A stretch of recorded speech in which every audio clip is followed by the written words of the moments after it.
Hare Krishna, Krishna Krishna, Hare Hare, Hare Ram, Ram Ram, Hare Hare.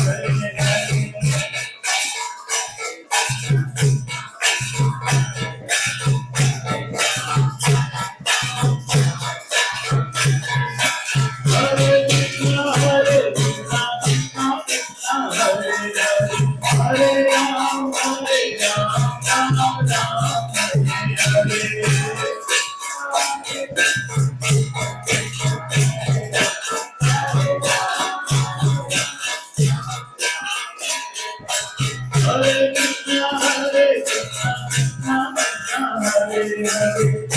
Ram, Ram Ram, Hare Hare.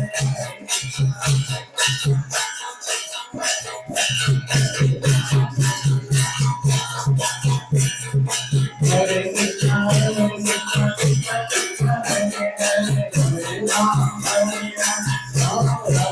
Hare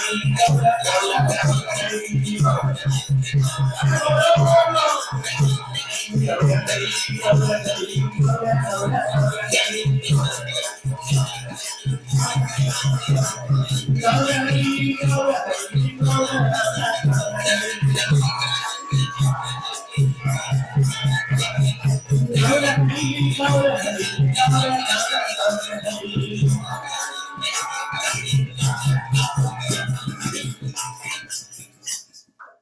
Jai Sachinandana Prabhu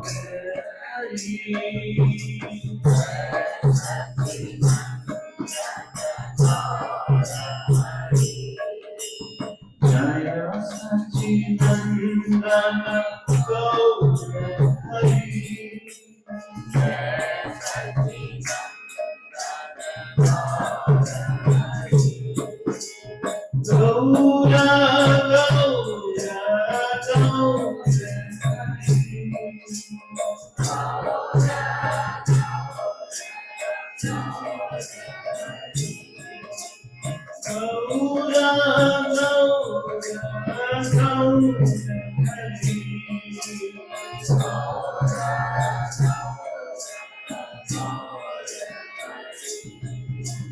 Nitai Gaur Premanande Shri Shri Radha Vrindavan Chandra Vihari Lal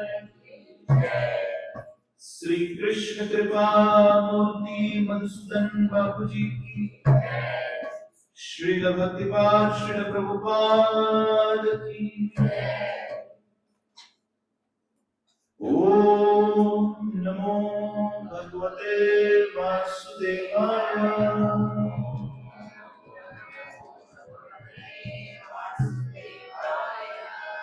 Om Namo Bhagavate Vasudevaya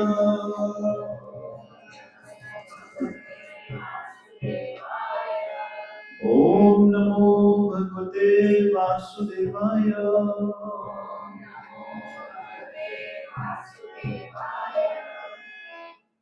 Krishnaya Vasudevaya Devaki Nandana Cha Nanda Gopa Kumaraya Govindaya Namo Namaha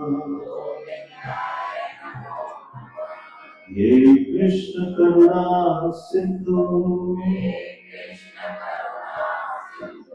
Deenabandhu Jagatpate Gopesh Gopi Prakanta Radha Kanta Namostute Tapta Kanchana Gaurangi Radhe Vrindavaneshwari Vishvanu Sutadevi Ramani Haripriya Sri Krishna Chaitanya Prabhu Nityananda Shri Advaita Gadadhara Srivasadi Gaur Bhaktavrinda Hare Krishna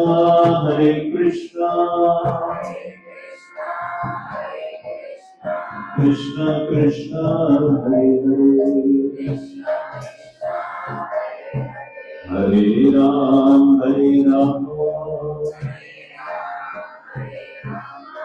Ram Ram Hare Hare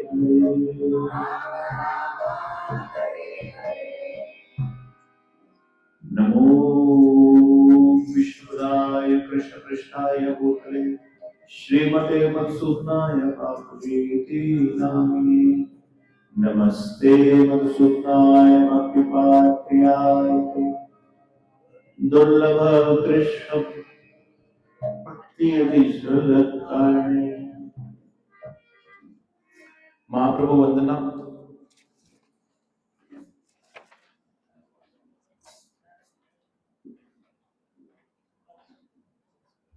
Namo Mahavadanyaya Krishna Prema Pradayate Krishnaya Krishna Chaitanya Namine Gauratvise Namaha Namo Mahavadanyaya Krishna Prema Pradayate Krishnaya Krishna Chaitanya Namane Gauratvise Namaha Namo Mahavadanyaya Krishna प्रेम प्रदायते कृष्णाय कृष्ण चैतन्य नामिने गौरतुषे नमः।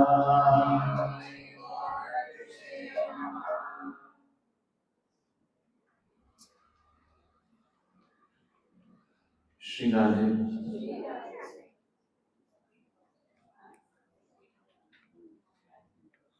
श्री चैतन्य चरित्रामृत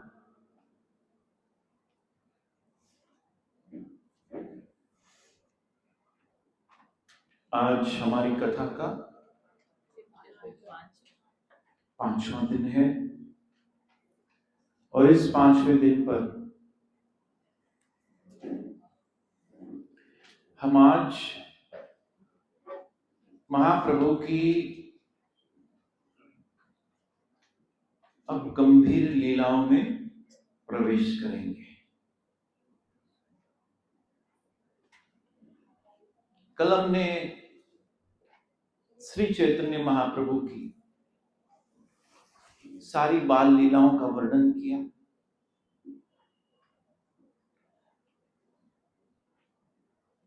किस तरह से महाप्रभु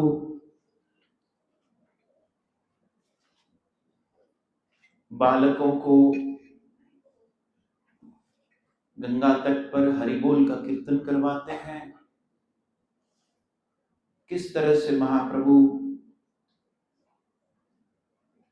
तीर्थक ब्राह्मण को अपना अष्टभुजा रूप दर्शन करवाते हैं, किस तरह से महाप्रभु सांप के फन पर वास करते हुए अपना अद्भुत दर्शन करवाते हैं सची माता और विश्वरूप को। किस तरह से महाप्रभु 2 चोरों का उद्धार करते हैं। आगे बढ़ते हुए एक दिन श्री चैतन्य महाप्रभु ने एकादशी के दिन एक लीला की। एकादशी के दिन महाप्रभु सची माता को कहते हैं कि मैया,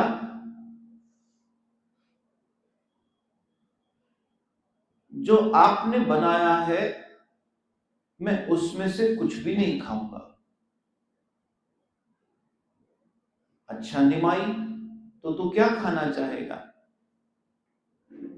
कहा हमारे नवद्वीप में 2 बहुत ही शुद्ध भक्त रहते हैं। एक का नाम हिरण्य और एक का नाम जगदीश। कहा यदि मैं कुछ खाऊंगा तो इन्हीं के घर से खाऊंगा। अब सची माता कहती है मैंने तो कभी इन दोनों का नाम भी नहीं सुना। ये आज तो फिर ये कौन सी बात कह रहा है कि मैं खाऊंगा तो इन्हीं के घर से खाऊंगा। अब सची माता जगन्नाथ मिश्रा जी को, अद्वैत आचार्य जी को, श्रीवास आचार्य जी को कहती हैं जाओ भाई ढूंढो कौन रहते हैं।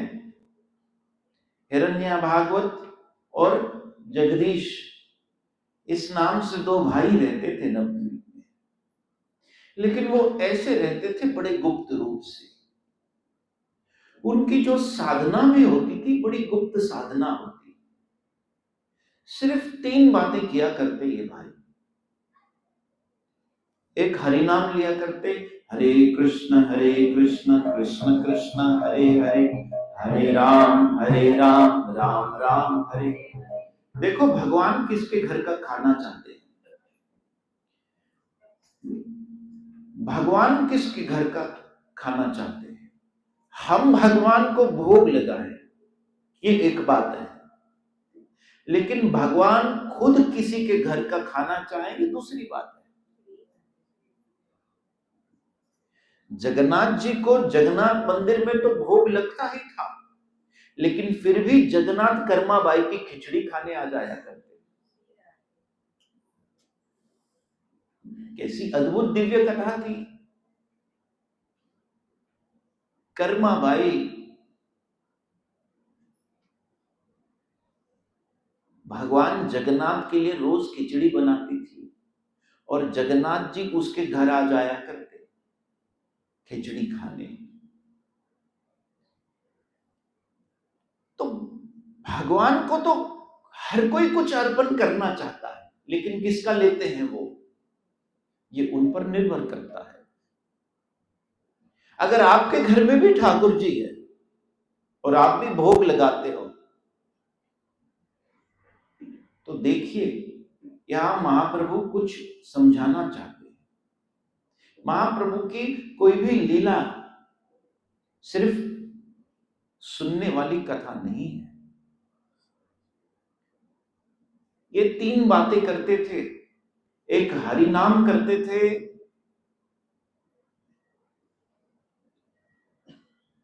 दूसरा हरि कथा, मतलब इनके जीवन में नवता भक्ति के पहले दो अंग पूरी तरह घुले मिले थे। श्रवणम कीर्तनम विष्णु। दूसरा हरि कथा करते थे और तीसरा एकादशी रखते थे। समझ लीजिए कि अगर ये तीन चीजें भी कोई करता है, एकादशी व्रत का पालन करते थे, अगर ये तीन चीजें भी करता है तो ये भगवान को आपके पास खींच लाएगी।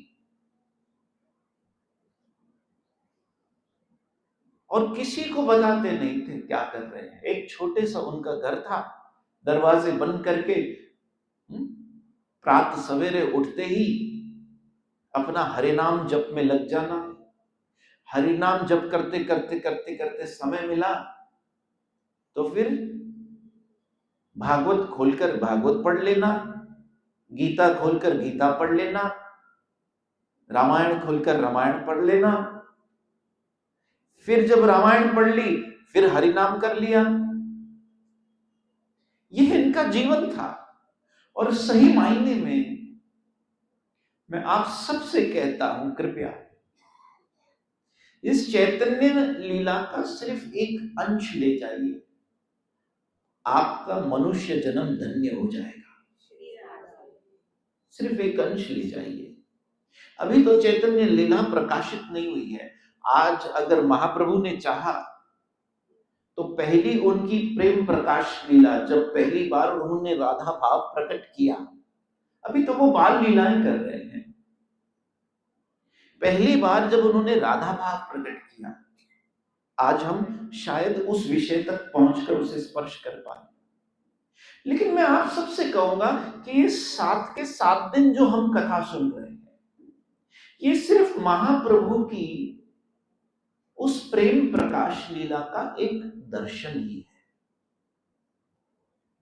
अगर इसमें बिल्कुल इस रस में डूबना है तो मैं ये स्पष्ट कहूंगा, we are not ready for this.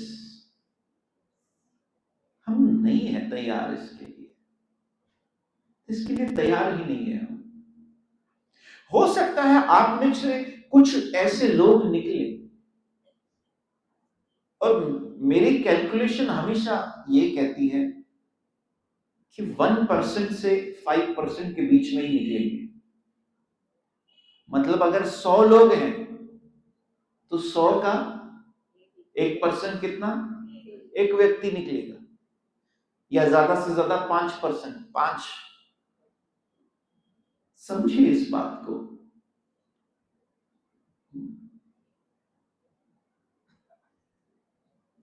तो जगदीश, हिरण्या और जगदीश दोनों भाई थे, बड़े गुप्त रूप से अपनी साधना किया करते, किसी को नहीं मिलते, किसी से बात नहीं करते, किसी में उनकी कोई ममता नहीं थी, किसी से कोई व्यर्थ की बातें नहीं। एक भक्त के जीवन का परिचय ये है कि he will never talk useless things. He will never talk useless things. And it is very difficult. मैं कहूंगा क्योंकि मैं तो ऑब्जर्व करता रहता हूं लोगों को। एक बात अगर निकलती है कोई, तो उस पे दूसरी, तीसरी, चौथी, पांचवी इतनी बातें निकलती जाती है हमारे अंदर से, बातें खत्म ही नहीं होती, खत्म ही नहीं होती, खत्म ही नहीं होती, खत्म ही नहीं होती। और अनुमान अनुमान लोग औरों की निंदा करते हैं, औरों की बुराई करते हैं, या खाने पीने की बातें करते हैं, या घूमने फिरने की बातें करते हैं। मैं तो कभी, आप विश्वास कीजिए, मैं कभी आप लोगों को ये बात बताता नहीं, लेकिन आज बता रहा हूं। मुझे कॉर्पोरेट लाइफ में मेरे ख्याल से 2007, और अभी क्या चल रहा है, कितने साल हो गए, 19th ईयर चल रहा है मेरा, और मुझे भक्ति में आकर 16 साल हो गए होंगे, 16 या आई थिंक 15-16 ईयर्स। 16 साल से मैंने कभी कभी भी अपने कैफेटेरिया में लोगों के साथ बैठकर लंच नहीं किया होगा। And only because of this reason कि वो कन्वर्सेशन मेरे लिए बहुत मीडियोकर है। उनका स्टैंडर्ड जो है बात करने का, जो क्वालिटी ऑफ थॉट्स हैं, वो मेरे किसी से मैच ही नहीं हो पाते, मेरे किसी से मैच ही नहीं हो पाते। वो बातें क्या बातें हैं, क्या बातें हैं ये हम क्या बातें करते हैं जब एक दूसरों से मिलते हैं। क्यों हम सिर्फ खाने पीने सोने और ये टाइम पास की बातों तक सीमित रह गए। इसीलिए एक भक्त के जीवन में एक ऐसा भक्त मित्र होना जरूरी है जिससे वो अपने लेवल की बातें कर सके। और इसीलिए हम ये गैदरिंग करते हैं। यहां हम 1-2 घंटे 3 घंटे 4-5 घंटे भी बात करें तो हम क्वालिटी बात करेंगे, जो इस दुनिया में कोई नहीं कर रहा। दुनिया में लोग सिर्फ खाने पीने सोने की बातें कर रहे हैं, जो खाना पीना सुबह तक विष्ठा बन के नाले में बह जाता है। जो एंजॉयमेंट को हम सबसे टॉप मोस्ट मान रहे हैं, वही एंजॉयमेंट जानवरों को फ्री में अवेलेबल है, कुत्ते बिल्लियों को भी वो अवेलेबल है। इसलिए जब हरि कथा और हरि कीर्तन में प्रवेश होता है तो ये बड़ी बात होती है। फिर वही बातें अच्छी लगे, फिर वही बातें करने का मन करे, वैसे ही लोगों से मिलने का मन करे। वो मूवीज की बातें, वो ऐसा मैं नहीं कह रहा कि मत करो। अगर सामने वाले को थोड़ी देर चक्कर देने के लिए करनी है तो कर लो,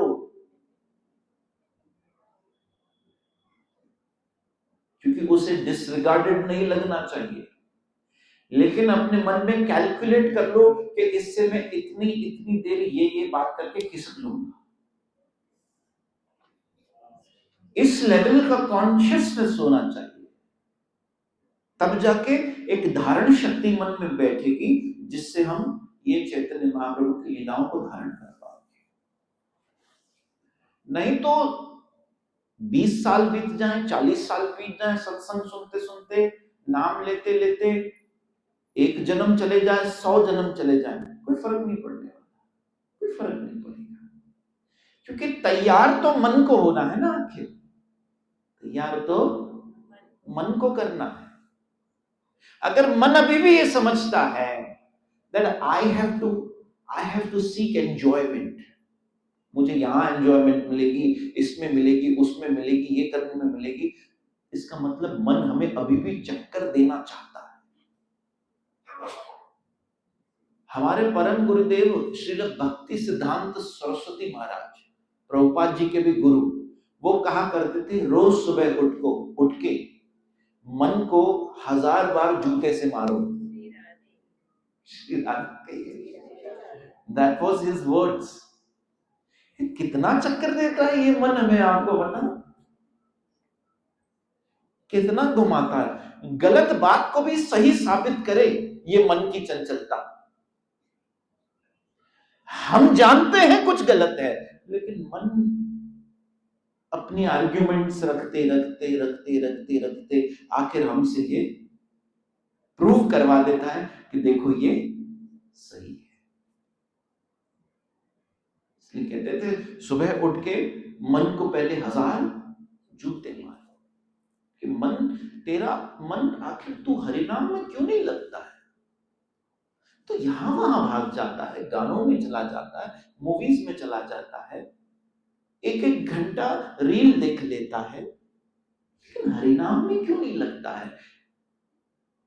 ऐसा एक घंटा हमारे दिन में क्यों नहीं आता जब हम सिर्फ हरिनाम करें? हरे कृष्ण कृष्ण कृष्ण हरे हरे, हरे राम राम राम हरे हरे। तभी भगवान आएंगे।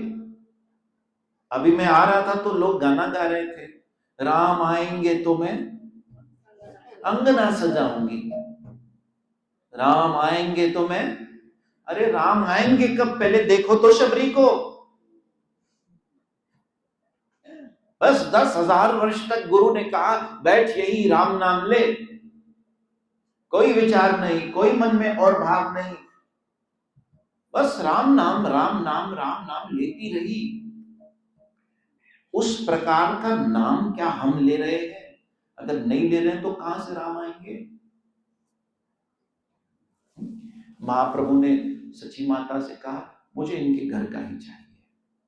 ढूंढते ढूंढते ढूंढते ढूंढते पहुंचे, भाई दरवाजा खटखटाया तो सामने से 2 भाई भजन करते हुए, एकादशी का पवित्र दिन था, कीर्तन करते हुए बाहर आए।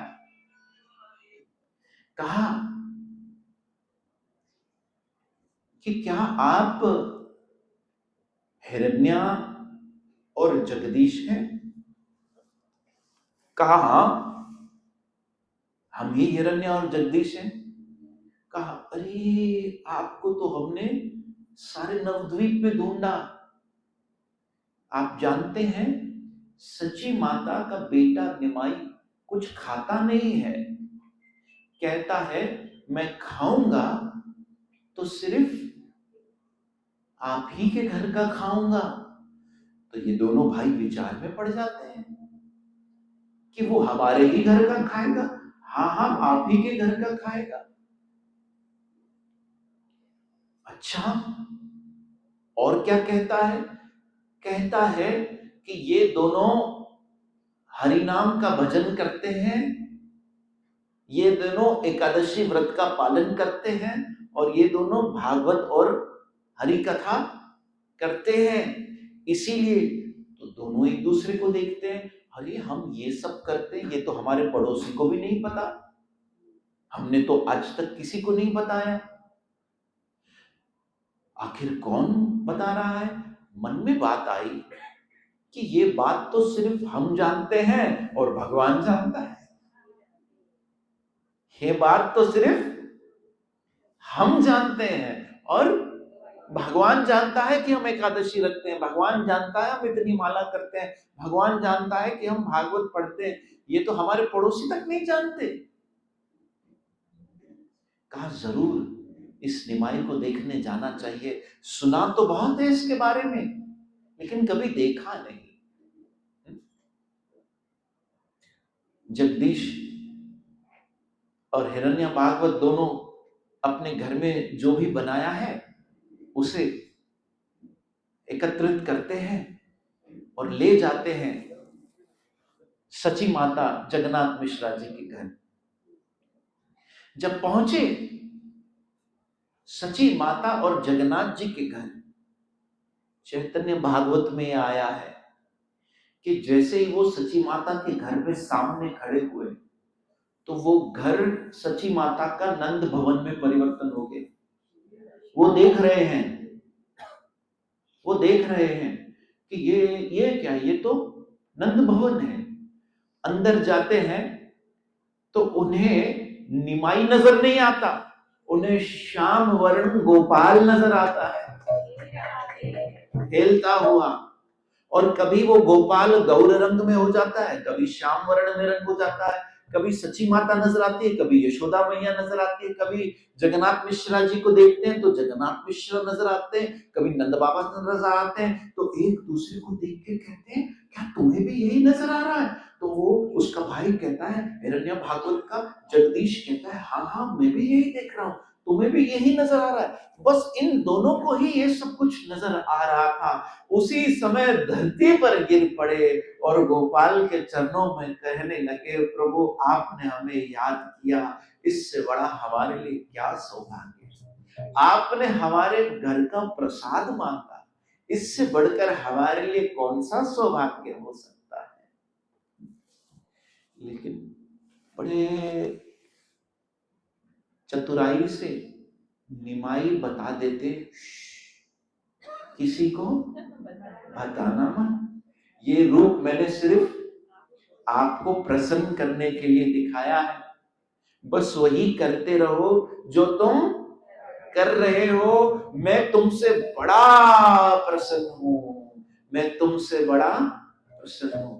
क्या आप चाहते हो कि गोपाल आपसे भी बड़ा प्रसन्न हो? तो प्लीज ये 3 चीजें आप भी करिए।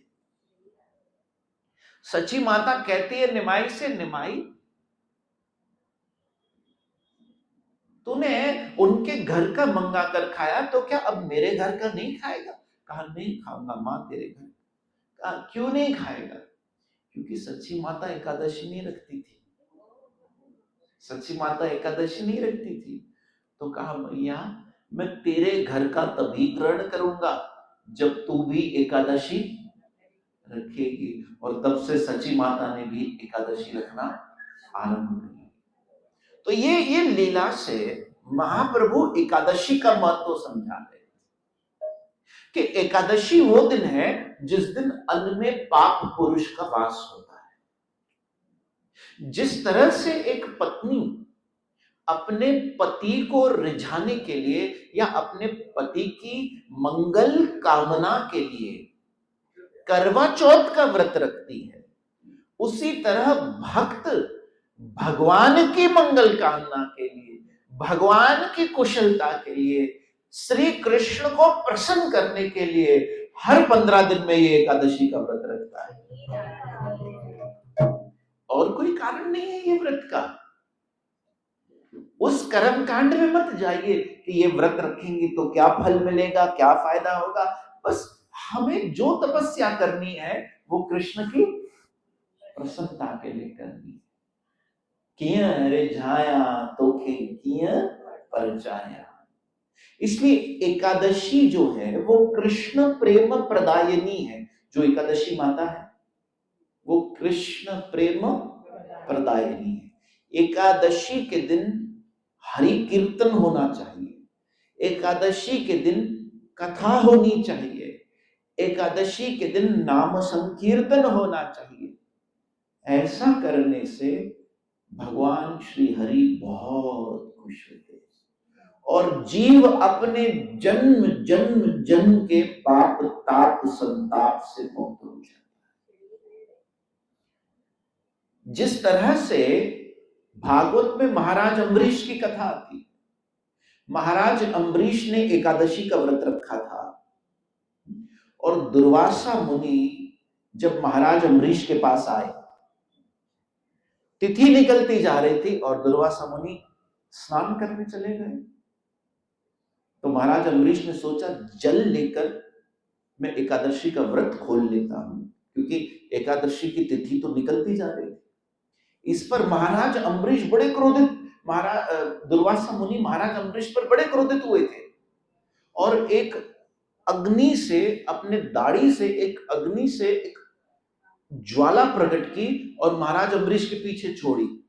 जैसे ही महाराज अम्बरीश के पीछे छोड़ी, वहां से सुदर्शन आया भगवान का और उस ज्वाला को काटता हुआ महाराज अम्बरीश के पीछे पड़ गया कि वो भले तुम दुर्वासा मुनि हो, भले ही तुम दुर्वासा मुनि हो, लेकिन यदि मेरे भक्त को, चाहे कोई असुर हो, चाहे कोई देवता हो, चाहे कोई मुनि हो, अगर उसे कोई भी आंच पहुंचाने का प्रयास करेगा तो मेरा सुदर्शन 24 घंटे उसकी रक्षा करता है। नाम जपने वाले की रक्षा सुदर्शन चक्र 24 घंटे करता है। याद रखिए, जड़ भरत की कथा आपको याद होगी। नाम लेता था, उसे मारने के लिए गए तो चामुंडा देवी भद्रकाली स्वयं प्रकट हुई और जड़ भरत की रक्षा की, अपने पुजारी को मार डाला। तो महाराज अम्बरीश, दुर्वासा मुनि फिर कहां कहां गए? शिव के पास गए, ब्रह्मा के पास गए, कोई बचा नहीं पाया। अंत में भगवान हरि के पास गए, उन्होंने कहा मैं भी नहीं बचा पाऊंगा, तूने मेरा द्रोह थोड़ी किया, मेरे भक्त का किया, वो माफ करेगा तब तू बचेगा। तो महाराज अम्बरीश ने कहा मुझे इनसे कोई शिकायत। तब जाकर सुदर्शन चक्र शांत हुआ, नहीं तो वो लोक पर लोग भटक रहे थे, बचाओ बचाओ बचाओ। देखिए, इसलिए एकादशी का व्रत सबको रखना चाहिए, और जहां सत्संग हो वहां पर भी एकादशी के व्रत के दिन एकादशी का ही प्रसाद होना चाहिए। और कोई आपके घर भी आए एकादशी के दिन तो उसे अन्न मत खिलाना। बी वेरी स्पेसिफिक, इसमें कोई बुरी बात नहीं है, आप उस व्यक्ति का भला ही कर रहे हो। अगर आपका आपका अपना धर्म है तो आपको उस पर चलना चाहिए। आप शादी में हो, उस दिन भी एकादशी का व्रत पालन करना है। आप कहीं घूम रहे हो, लेकिन उस दिन भी एकादशी का व्रत। अभी हम लोग थे इटली में, लास्ट ईयर इटली में थे, और उस दिन आया एकादशी का व्रत। फ्लोरेंस में थे, अब आसपास सब पिज्जा खा रहे थे इटाली का, लेकिन हम लोग एप्पल खा रहे थे। क्यों? जिस देश में रहो, जिस भेष में रहो, जिस वेश में रहो, राधा रमण राधा रमण राधा रमण कहो। हमें अपने सिद्धांतों से नहीं हिलना है। जो हमारा सिद्धांत है, हम कृष्ण की प्रसन्नता। और जब आप ऐसा करते हैं ना, तो वो सन्यासी जो 1000 वर्षों से तपस्या कर रहा होगा, और आपकी गृहस्थ की इस छोटी सी तपस्या से ठाकुर जी उतना ही प्रसन्न हो जाते हैं, जीत जाते हैं हम दिल उसका। हमारे साथ बापूजी की छोटी ग्रैंड डॉटर्स भी थी। अब वो तो छोटे बच्चे थे, उन्होंने कहा we will not eat anything. चीज खा रहे थे और एप्पल खा रहे थे, जो एकादशी का है वही खा रहे थे। और हम इटली के फ्लोरेंस में बैठे थे, आसपास लोग सब कुछ खा रहे थे ना, सब कुछ। लेकिन हम जानते हैं कि हमें कृष्ण को जवाब देना है, हमारे लिए वो सबसे इंपॉर्टेंट है। कृष्ण हमारे जीवन का हिस्सा नहीं है। रिपीट विथ मी, हमारे जीवन का वो हिस्सा नहीं है, कृष्ण हमारा जीवन है। तो हमारा जीवन है, उसने हमें सब कुछ दिया, हम कैसे उसे भूल जाए? और वो भी क्या, ये थोड़ी सी तपस्या, कल तक परसों तक सब भूल भी जाओगे, लेकिन कृष्ण ऐसी तपस्या, खासकर गृहस्थ से, क्योंकि हम कोई और तपस्या तो करते नहीं है भाई। हमने ग्रह त्यागा है, बोलिए, परिवार त्यागा है, बच्चे त्यागे हैं, सर मुंडवाया है, सन्यास लिया है। हमने तो ये सब तपस्याएं नहीं की, और ना ही हम करने के योग्य हैं। लेकिन एक गृहस्थ में रहने वाला व्यक्ति जब ये छोटी छोटी बातें करता है, तो वो एक सन्यासी की तपस्या के बराबर ही होती है। और बच्चों को, आपके घर में जो बच्चे हैं, उन्हें भी सिखाया कीजिए, उनके लिए भी एक शेड्यूल बनाइए। उनको भी कहिए कि अगर शाम को खेलने जाना है अगर फ्रेंड्स के साथ खेलना है तो पहले 2 माला कंप्लीट करके जाओ, क्योंकि अभी उनका मन कच्चा है।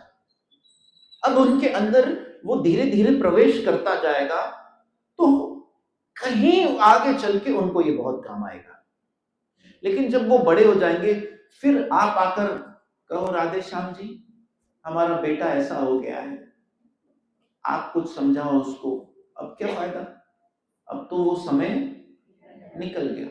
जब उसका मन कच्चा होता है, जब वो डेवलप हो रहा होता है, उस समय उससे भगवत गीता, भागवत, हरि नाम, कोई ना कोई तरीके से कहो। फिर तुम्हें मोबाइल दूंगी, अगर खेलना भी है, गेम खेलनी है, पहले 2 माला करो, पहले 1 माला करो, पहले कीर्तन करो हमारे साथ 5 मिनट, फिर तुम्हें ये मिलेगा। तुम्हें अपने फ्रेंड्स के साथ बाहर जाना है, पहले ये करो। कहीं इसी बहाने उनके अंदर, क्योंकि और भी तो चीजें हम करते हैं ना ऐसे बच्चों के साथ, भले ही नियमित रूप से उनके अंदर प्रवेश तो करेगा। ये महत्वपूर्ण है। इस तरह से एकादशी व्रत की महिमा बताई गई।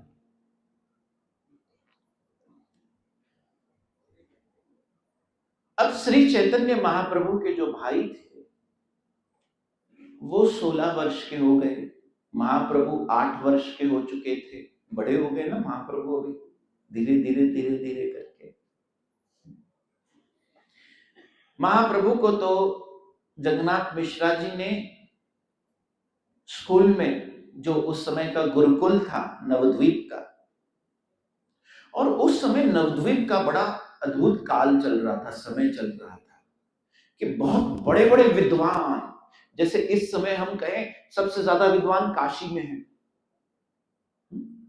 उस समय नवद्वीप में भारत के सबसे ज्यादा विद्वान थे। एक समय कश्मीर का था कि हम कहते थे कि कश्मीर में सबसे ज्यादा विद्वान रहते हैं।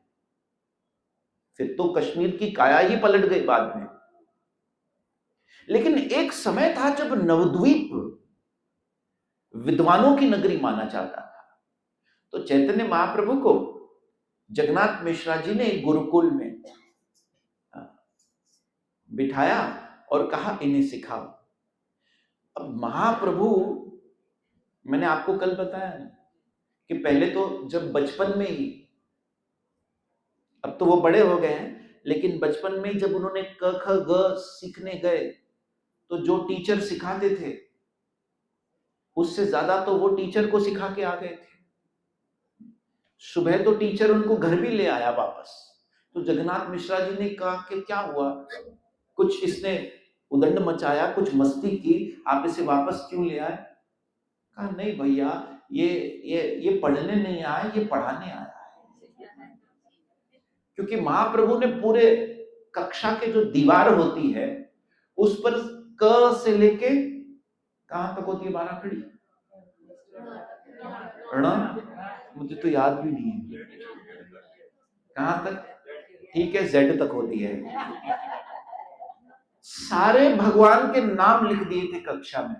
इसलिए टीचर ने, उनके गुरुकुल के जो अध्यापक थे, उन्होंने कहा कि भाई ये मुझसे भी ज्यादा जानता है, ये पढ़ने वाला बालक नहीं, ये पढ़ाने वाला बालक है। फिर महाप्रभु पढ़ाया भी करते थे, टीचर थे महाप्रभु, अभी हम आगे देखेंगे। तो महाप्रभु तो गुरुकुल जाना शुरू करते हैं, 8 वर्ष की आयु है। यहां विश्वरूप उनके भाई बड़े हो गए। पहले के समय में 16 साल के बाद जब लड़का 18 साल का होता, 1-2 साल में उसकी विवाह करने की बात हो जाती। तो विश्वरूप आप जानते हैं, हमने उस दिन सुना कि ये कौन थे? स्वयं शेषनाग, स्वयं बलराम के ही स्वरूप थे। और ये विरक्त थे, बचपन से ही ये अद्वैत आचार्य जी के घर भागवत का अध्ययन करने जाते। सारा दिन आज सची माता विश्वरूप को डांट रही है, कहा तू सारा सारा दिन चला जाता है, भागवत का अध्ययन करता है, फिर घर आता है, फिर अपने शास्त्रों की रचना करने बैठ जाता है। इतनी ज्यादा पढ़ाई भी मत कर तू। इतना वैराग्य आ रहा है तो जगन्नाथ मिश्रा से कहती है, न किसी से ज्यादा बात करता है, न किसी के साथ ज्यादा ये खेलता है, इसका गृहस्थ जल्दी करवा दो, जल्दी शादी करवा दो। अब ये बात विश्वरूप सुन लेते हैं, मन में बड़ा भय उत्पन्न होता है कि मैं तो गृह त्याग करने की सोच रहा हूं। मैं तो चाहता हूं, क्योंकि वो भगवान से वरदान लेकर आए होते हैं। जब वो विश्वरूप में आए, शेषनाग जब विश्वरूप में आए, तब कहा, प्रभु भले आप मुझे थोड़ी आयु देना, लेकिन मुझे वो थोड़ी आयु में सिर्फ अपनी भक्ति देना। और यहां जगन्नाथ मिश्रा और सची माता की बातें वो सुन लेता है। तो एक दिन विश्वरूप अद्वैत आचार्य जी के घर से भागवत अध्ययन करके आता है, मां को प्रणाम करता है, पिता को प्रणाम करता है, अपना लिखा हुआ शास्त्र सची माता को देता है और कहता है कि मैया जब गौर बड़ा हो जाए ना तो इसे ये शास्त्र देना। तो सची माता कहती है, बेटा गौर बड़ा हो जाएगा क्या मतलब है, तू कहीं जा रहा है क्या, तू दे देना जब वो बड़ा हो जाए। कहा नहीं माँ, फिर भी जीवन का कोई भरोसा नहीं, इसीलिए एक बात आपको याद रहे, उस दिन संध्या के समय जब घर में सब अपने अपने कार्य करके सोने गए, विश्वरूप अपना अध्ययन करते करते रात्रि को देखता है कि माता सची सोई है, जगन्नाथ मिश्रा सो चुके हैं। मन में संकल्प धारण कर लेता है कि अब मुझे गृह त्याग करना है, अब मुझे अपने वो अंतिम लक्ष्य की तरफ आगे बढ़ना है। बार बार जाता है, गौर जो पालने में उस समय 8 साल का था, तो जो सोया था, बार बार उसके मुख को दर्शन करके आता है, आधा रास्ता चलकर फिर आता है, सोचता है एक बार और गौर के दर्शन कर लो, फिर कहाँ मिलेगा, फिर दर्शन करने आता है, फिर माता पिता को प्रणाम करता है, अंदर ही क्षमा याचना मांगता है और गृह त्याग करके चला जाता है। चैतन्य भागवत में आया कि सारे तीर्थों का भ्रमण करते हैं विश्वरूप 4 साल तक, भारत के सारे तीर्थों का भ्रमण करते हैं। और मुझे ये लगता है हमारा जन्म अगर भारत में हुआ है, चैतन्य चरित्रामृत का ही एक श्लोक है, कृष्णदास कविराज गोस्वामी कहते हैं, ये महाप्रभु ने कहा है, भारत भूमि जन्म होई ले जाए, कि यदि तुम्हारा जन्म भारत भूमि में यदि तुम्हारा जन्म हुआ है, करो परोपकार, कि ऐसा परोपकार करो जिससे तुम खुद भी तर जाओ और औरों को भी तार दो। अगर हमारा जन्म भारत भूमि में हुआ तो समझ लेना ये एक बहुत बड़ा अवसर मिला है भगवत प्राप्ति का। और उसमें भी यदि ये जन्म हिंदू घर में हो गया, एक हिंदू परिवार में हो गया, जहां आपके आसपास आपके रिश्तेदारों में आपके जान पहचान में किसी न किसी का नाम भगवान पर है, किसी का नाम राम पर है, किसी का नाम कृष्ण पर है, किसी का नाम गोविंद पर है, किसी का नाम शिव पर है, ऐसे नाम हम लेते रहते कहीं ना कहीं मतलब भगवान ने हमारे लिए मुक्ति का द्वार खोला है, रास्ता आगे बढ़ रहा है। इसलिए कहा अपना भी परोपकार करो और समस्त जगत का परोपकार करो। कैसे? ये कृष्ण नाम बांटकर, ये कृष्ण नाम देकर। विश्वरूप तीर्थों पर गए, भारत के समस्त तीर्थों का दर्शन किया और अंत में पंढरपुर पहुंचे। जब उन्होंने संन्यास लिया वो 20 वर्ष के हो गए, 16 साल से 20 वर्ष कितने हुए? 4 साल। और अंत में पंढरपुर में जब वो 20 वर्ष के थे तब उन्होंने अंतिम समाधि ली कृष्ण नाम लेकर, क्योंकि छोटी सी आयु लेकर आए थे, वापस वैकुंठ चले गए। और जो विश्वरूप का स्वरूप था, जब विश्वरूप का शरीर त्यागा तो वो आवेश जो विश्वरूप लेकर आए थे वो नित्यानंद प्रभु में चला गया।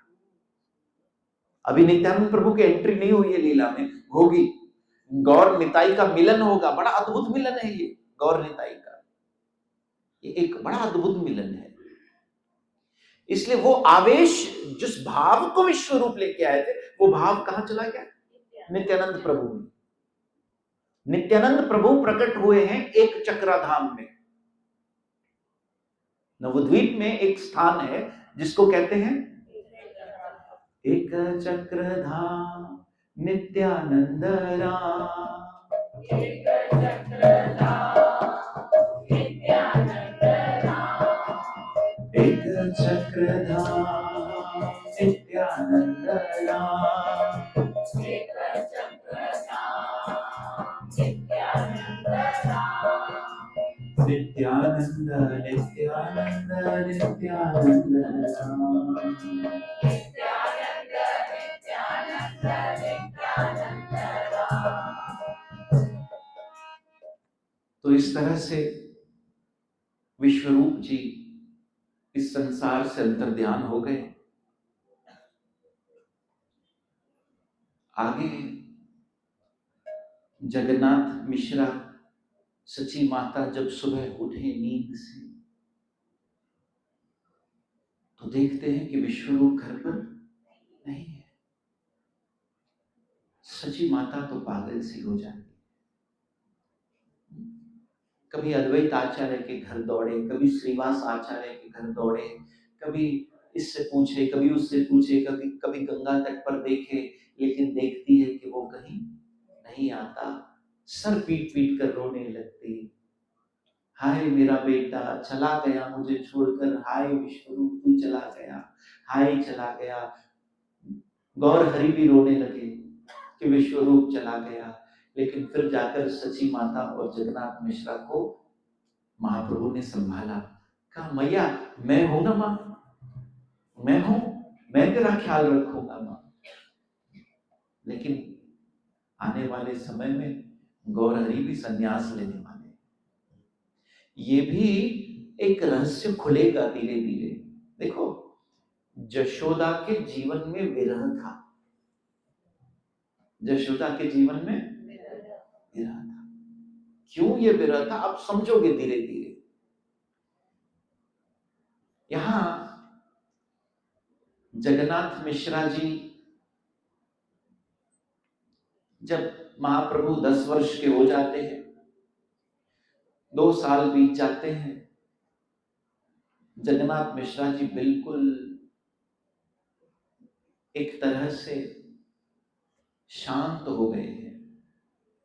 आज जगन्नाथ मिश्रा जी को एक सपना आया और उस सपने में देखते हैं कि गौर हरि, उनका बेटा गौर हरि एकदम सन्यासी की वेशभूषा में, सारे केश मुंडवा दिए हैं और लंबी लंबी भुजाओं के साथ नवद्वीप के मार्ग पर हरिनाम दहाड़ता हुआ ऐसा तन्मय करने वाला कीर्तन कर रहा है और उसके पीछे लाखों लाखों लोग चल रहे हैं और उसकी अंग कांति से समस्त जगत प्रकाशित हो रहा है। स्वप्न में जगन्नाथ मिश्रा जी नामकरण वाले दिन की बात याद करते हैं कि जब नामकरण हुआ था तो वो जो ब्राह्मण बृहस्पति का रूप लेकर आए थे, उन्होंने कहा था कि ये चक्रवर्ती बनेगा, मतलब ये पूरे जगत को कृष्ण प्रेम प्रदान करने आया है। और वही बात मान लो अपने आंखों से देख रहे हैं कि चलते चलते कीर्तन करते करते आंखों से अश्रु बहाते बहाते महाप्रभु यदि किसी के सर पर हाथ रख देते हैं तो वो जीव भी कृष्ण नाम पुकारते पुकारते जमीन पर लोटपोट करते करते हा कृष्ण है कृष्ण हो कृष्ण करता किसी की तरफ महाप्रभु दृष्टि डाल देते हैं तो उसके अंदर का कठोर मन पिघल जाता और वो भी कृष्ण नाम में तन्मय होकर नाचने लगता। किसी की तरफ यदि महाप्रभु एक एक मात्र मुस्कान भी दे देते हैं तो ऐसा लगता है कि उसके जन्म जन्म के पुण्य उदय हो गए और उसके मुख पर सिर्फ कृष्ण नाम आने लगता है। ये सब स्वप्न में दर्शन कर कर जगन्नाथ मिश्र उठ जाते हैं, गौर गौर, मेरा बेटा गौर सन्यास ले लिया, तू भी चला गया हमें छोड़कर, गौर गौर कहाँ गया कहाँ गया। ऐसे में सच्ची माता कहती शांत हो जाओ, ये यही है। गौर हरि कहते हैं पिताजी मैं यही हूं, मैं कहीं नहीं गया, मैं आपके पास ही हूं। तो फिर ये दर्शन क्या थे? चैतन्य भागवत में इस रहस्य को खोला गया। ये दर्शन क्यों कराए?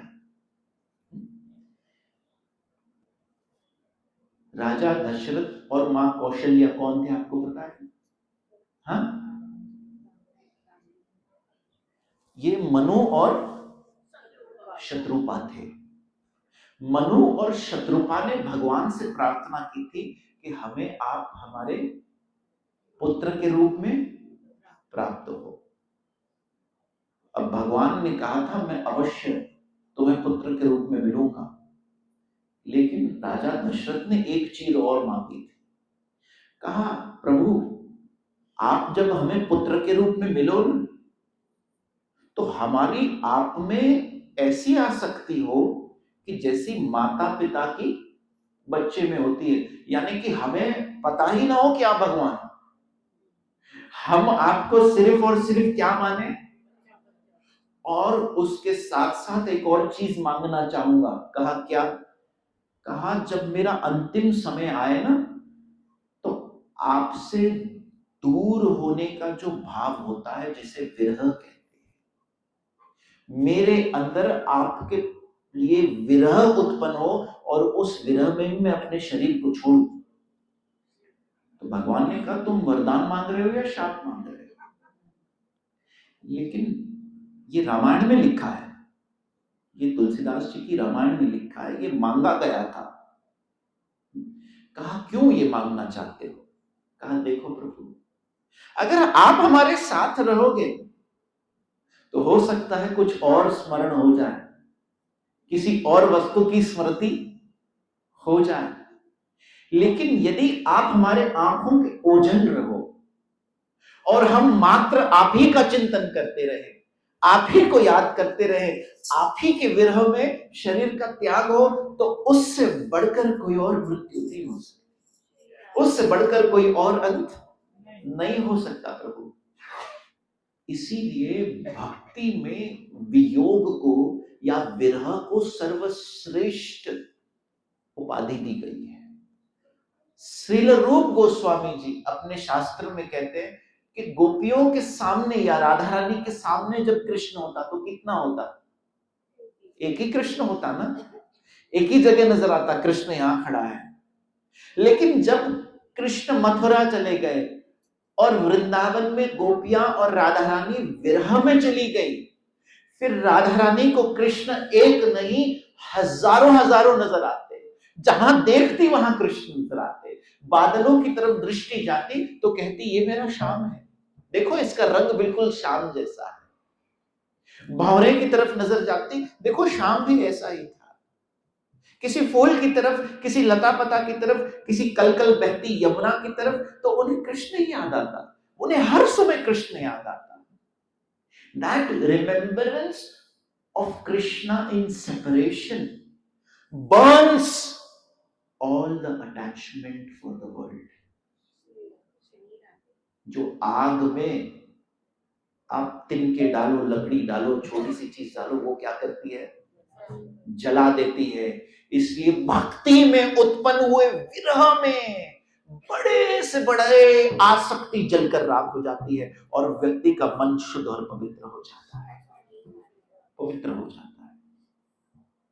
इसका मैं अगर सांसारिक दृष्टि से एग्जाम्पल दूं तो आप समझ जाओगे कैसे।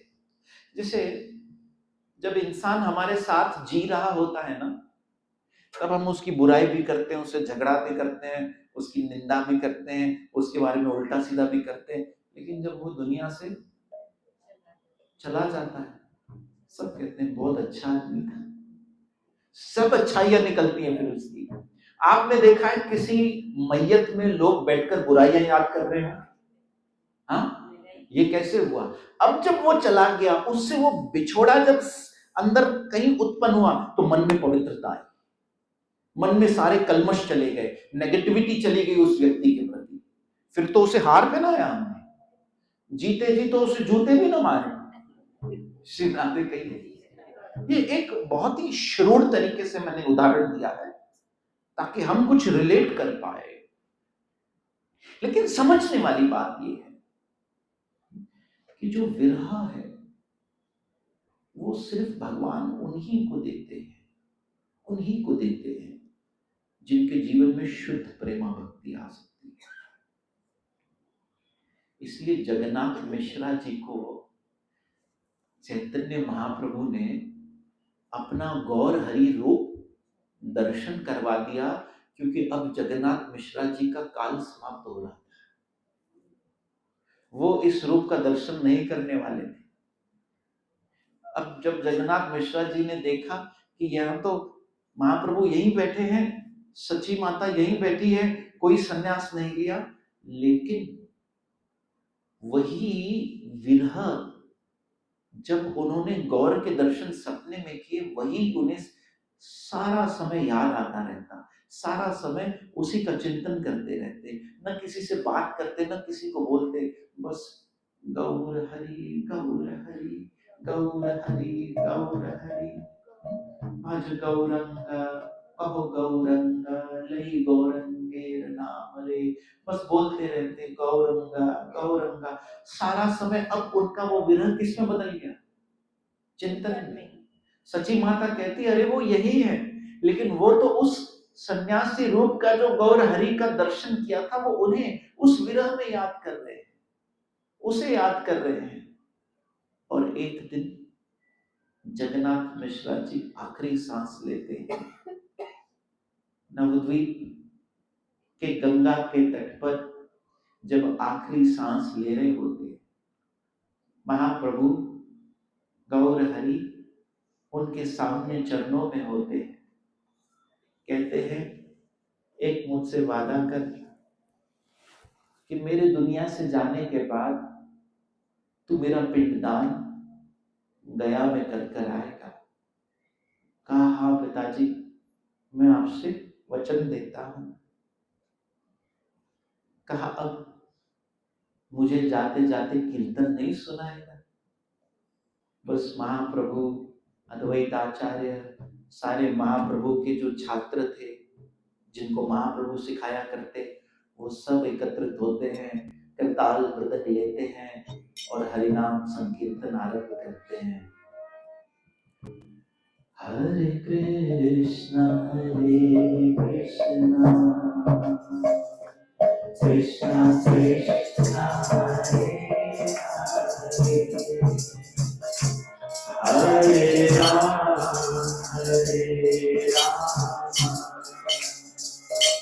राम राम हरे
कृष्णा हरे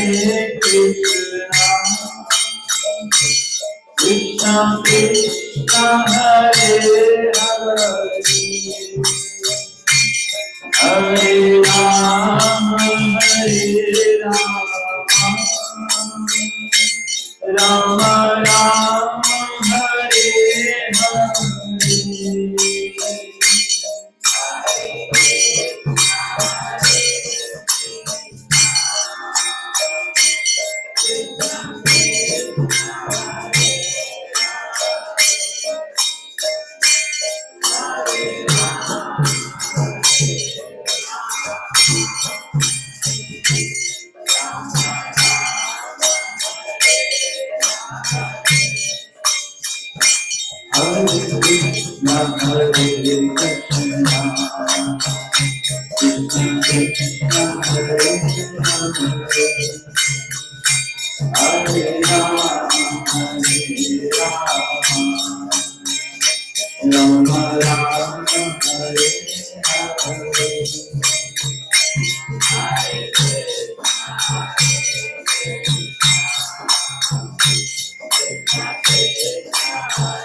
आगे कथा बढ़ा है तो एक प्रसंग और कर लेते हैं आज, फिर कल हम महाप्रभु के गयागमन का प्रसंग करेंगे। अब वहां जगन्नाथ मिश्रा जी वापस स्वधाम चले गए। यहाँ महाप्रभु कई सारे छात्रों को पढ़ाने लगे हैं। अब महाप्रभु बड़े हो गए। देखिए, अगर यदि श्री कृष्ण तत्व का ज्ञान है कि कृष्ण तत्व क्या है, तो मैं आप सबसे भी कहता हूं, अपने आसपास के लोगों को एजुकेट कीजिए, उन्हें बताइए, जो भी आपके प्रॉक्सिमिटी में है। ये महाप्रभु का ही आदेश है, यारे देखो त्याहरे देखो कहो कृष्ण उपदेश, कि जहां मौका मिले वहां कृष्ण का संदेश सुनाइए। और ये तो श्री कृष्ण गीता में भी कहते हैं कि मैं उस भक्त को शुद्ध भक्ति प्रदान करता हूं जो मेरा संदेश औरों को सुनाता है, और अंत में ऐसा भक्त मेरे पास वापस आ जाता है।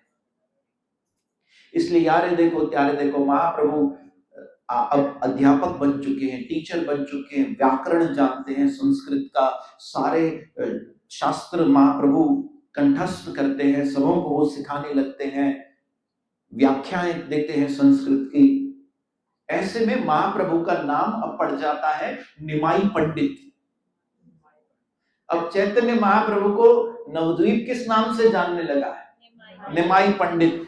पंडित का अर्थ है अ लर्नेड पर्सन, कि जो सब कुछ जान। आजकल तो पंडित मतलब, मुझे भी लोग कहते हैं पंडित जी, धोती में देखते हैं तो बोलते हैं पंडित जी, लेकिन पंडित का वास्तविक संस्कृत अर्थ है the one who is very learned, scholar, बहुत ज्ञानवान व्यक्ति। तो अब निमाई का नाम पड़ गया है निमाई पंडित, और समस्त शास्त्रों का ज्ञान रखने वाले, संस्कृत का, व्याकरण का, उपनिषद का, इतिहास का, पुराणों का, सब कुछ जानने वाले।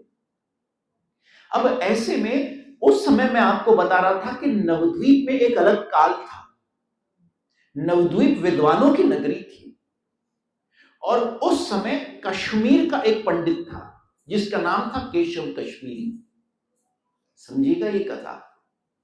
केशव कश्मीरी इतना सिद्ध पंडित था, इतना ज्ञानी था कि उसे सरस्वती माता से वरदान मिला हुआ था कि तुझे कभी भी कोई शास्त्रार्थ में हरा नहीं सकता। इतना सिद्ध था वो। उसके कंठ पर सरस्वती मां विराजमान कर चुकी थी। और उस समय में, उस काल में, जैसे राजा एक देश जाता, दूसरे राजा को हराता, तो उसे उपाधि मिलती दिग्विजय की। ऐसे उस समय शास्त्रों में हराया जाता। एक पंडित दूसरे शहर जाता, दूसरे देश जाता, दूसरे स्थान जाता, वहां पर जो पंडित होते उन सबको ललकारता, आओ मेरे साथ शास्त्रार्थ करो, देखते हैं कि तुम में ज्यादा ज्ञान है या मुझ में ज्यादा ज्ञान है। तो केशव कश्मीरी को नाम दिया गया था दिग्विजय। क्या नाम दिया गया था? दिग्विजय। कि ये बड़ा दिग्विजय है, बड़ा ज्ञानी है, बड़ा शास्त्रार्थ करने वाला है, सारे शास्त्रों का ज्ञाता है। तो किसी ने केशव कश्मीरी से कहा कि देखो ये सब तो ठीक है, हम सब तो तुम्हें कह रहे हैं दिग्विजय, लेकिन तुम वास्तव में दिग्विजय तब माने जाओगे जब नवद्वीप जाओगे, और नवद्वीप जाकर तुमने यदि वहां पर जीत प्राप्त कर ली, क्योंकि इस समय भारत के सब विद्वान नवद्वीप में हैं, तो जब तक तुम नवद्वीप जाकर हराते नहीं तब तक तुम दिग्विजय कहलाने के योग्य नहीं बनोगे। तो केशव कश्मीर ने सोचा ऐसी कैसी बात है, मैं जाऊंगा नवद्वीप और सारे विद्वानों को वहां हराऊंगा शास्त्रार्थ में। अपना बड़ा सारा जुलूस लिया, एक बैलगाड़ी, उसके पीछे दूसरी बैलगाड़ी, उसमें सारे शास्त्र रखे, उसके पीछे तीसरी बैलगाड़ी जिसमें उसके शिष्य बैठकर श्लोकों का ऋग्वेद सामवेद यजुर्वेद का पाठ करते, उसके पीछे चौथी बैलगाड़ी जिसमें शंखनाद बजता रहता, उसके आगे ब्राह्मण चलते स्वस्तिक वाचन करते हुए। ऐसे करके बड़ा जुलूस लेके नवद्वीप आया और सब जगह हो हल्ला हो गया, अरे अरे दिग्विजय पंडित आया है, बहुत बड़ा जानमान ज्ञाता आ गया है, कश्मीरी केशव कश्मीरी आया है, अरे बाप रे बाप, अब क्या करें। सारे पंडित अपने अपने घर में छुप गए। कहा इससे तो हम मुकाबला नहीं कर पाएंगे भाई।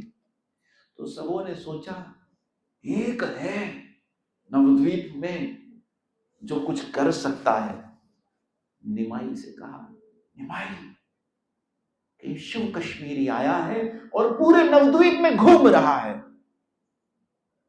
और वो नवद्वीप में घूमते घूमते सब जगह, वो क्या कहते थे पहले जिसमें अनाउंसमेंट करते थे, बिगुल बिगुल बिगुल बिगुल भोपू नहीं, बिगुल बजाता हुआ जा रहा है।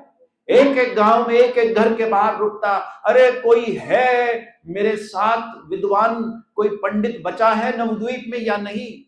7 दिन से घूमता है लेकिन कोई आता नहीं। जब निमाई को किसी ने जाकर कहा, अब निमाई तो था कितने 10-12 वर्ष का लड़का था, दूध पीता बच्चा, कहा तुम करो। कहा तो निमाई ने वहां के पंडितों से कहा नवद्वीप के, मैं छोटा बच्चा हूं और वो है दिग्विजय, क्यों मुझे उसके पास भेजते हो, मैं खुश हूं, मुझे कोई उसके पास जाकर शास्त्रार्थ करने की कोई जरूरत नहीं। एक दिन निमाई बैठा था गंगा तट पर और अपने जो शिष्य, अपने उनके जो छात्र थे, जो स्टूडेंट्स थे, उन सबको गंगा माता की महिमा सुना रहा था। और ये गंगा माता की महिमा किसी ने नहीं सुनी होगी। पूछ रहा था कि तुम सब गंगा तट पर रहते हो, बोलो ना। सारे छात्रों ने कहा हाँ। कहा गंगा माता की महिमा को जानते हो? सब छात्र कहते हैं हाँ जानते हैं। बोलते हैं बताओ, तो सबने वही कथा बताई भगीरथी की, और वही कथा बताई वामन अवतार की, कि वामन अवतार के चरण जब ब्रह्मलोक में गए तो ब्रह्मा जी ने उनके चरणों का अभिषेक किया जल से, और वही जल फिर बनकर गंगा धरती पर आई जिसे भगीरथी ने बुलाया। तो निमाई ने कहा यहां तक तो तुम जानते हो, लेकिन ब्रह्मा जी उतना जल लाए कहां से? तुम सब गंगा के तट पे रहते हो, जानो। तो फिर एक विलक्षण कथा सुनाई निमाई ने। कहा एक बार शिव जी, गणपति जी और नारद मुनि शिव जी कैलाश में कीर्तन कर रहे थे। शिव जी कैलाश में कीर्तन कर रहे थे। ये कथा स्कंद पुराण में भी आती है। शिव जी कैलाश में कीर्तन कर रहे थे और गणेश जी मृदंग बजाते हैं। आपको पता है शिव जी को महादेव क्यों बोलते हैं? सभी देवताओं से महान शिव जी को क्यों माना गया? क्योंकि शिव ही एक है जिसका पूरा परिवार पूजा जाता है। आप देखो किसी भी देवी देवता का पूरा परिवार पूजा जाता है, देखा है कभी? पूरे परिवार को, भाई और भी तो देवी देवता हैं, लेकिन शिव जी की मां पार्वती की भी पूजा होती है और साथ में गणेश जी को भी पूजा जाता है। शिव के पूरे परिवार को क्यों पूजा जाता है? शिव को महादेव क्यों कहा जाता है? क्योंकि ये पूरा परिवार हमेशा हरि चर्चा और हरि कीर्तन में रहता है। This is the truth. आप देखिए जितने भी महान ग्रंथ आए वो सब शिव और पार्वती की चर्चा है।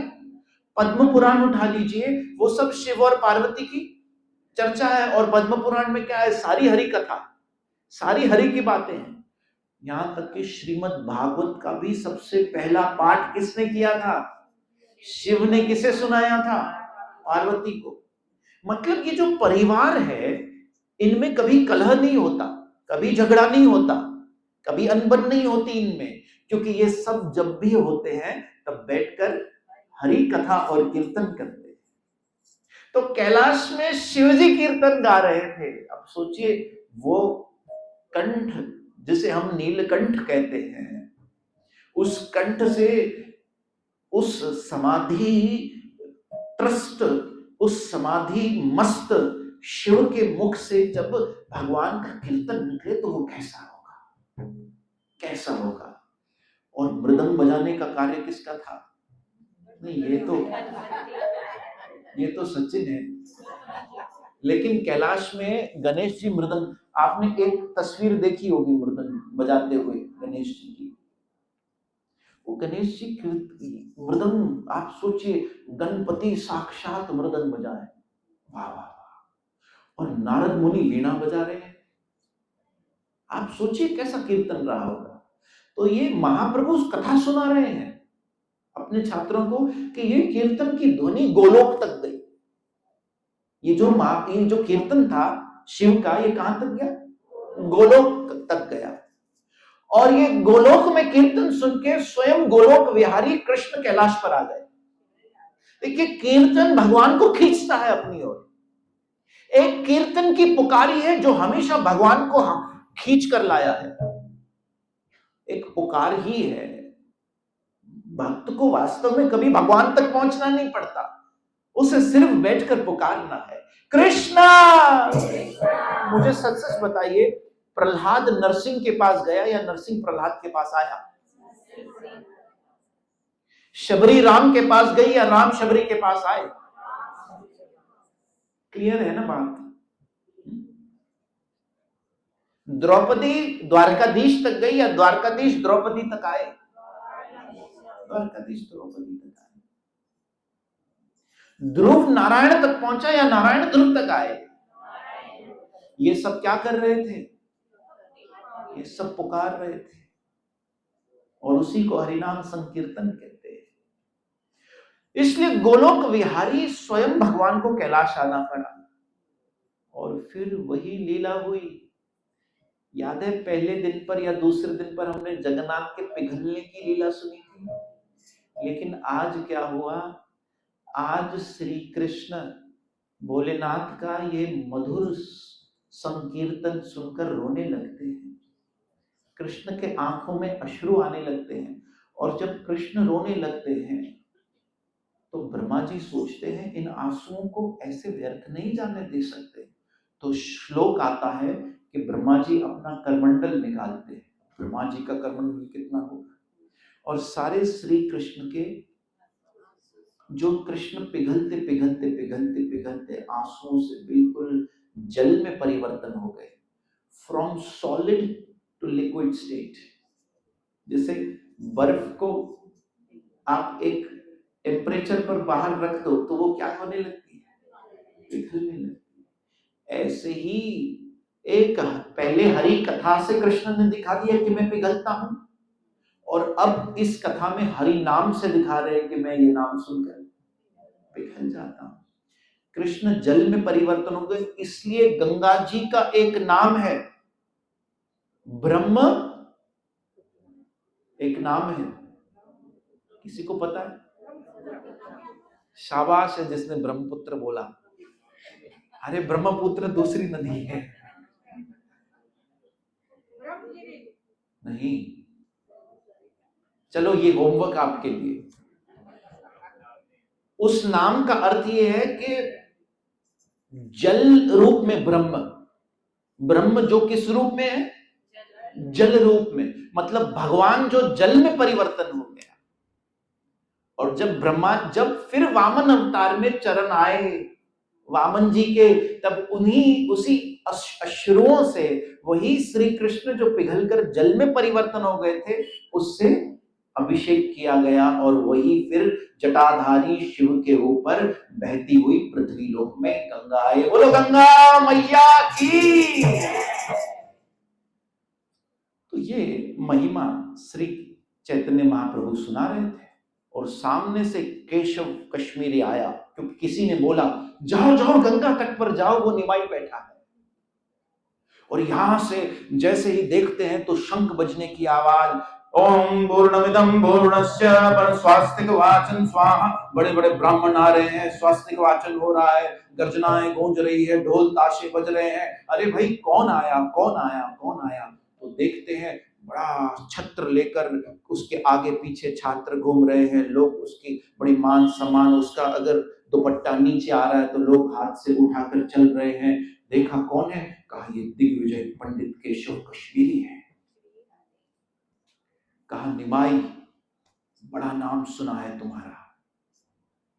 अब ये है 50-60 वर्ष के बड़े अनुभवी दिग्गज, और महाप्रभु है 12 साल 12-13 साल के छोटे से बच्चे। कहा मेरे साथ शास्त्रार्थ करो।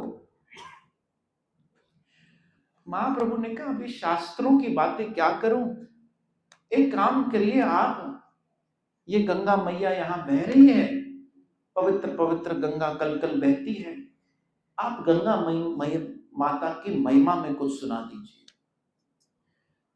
अब केशव कश्मीरी को ऐसा क्रोध आया, ऐसा तप गया कि मैं सब शास्त्र जानने वाला हूं, इसने एक बात शास्त्र की नहीं की और मुझे कहता है महिमा सुना लीजिए।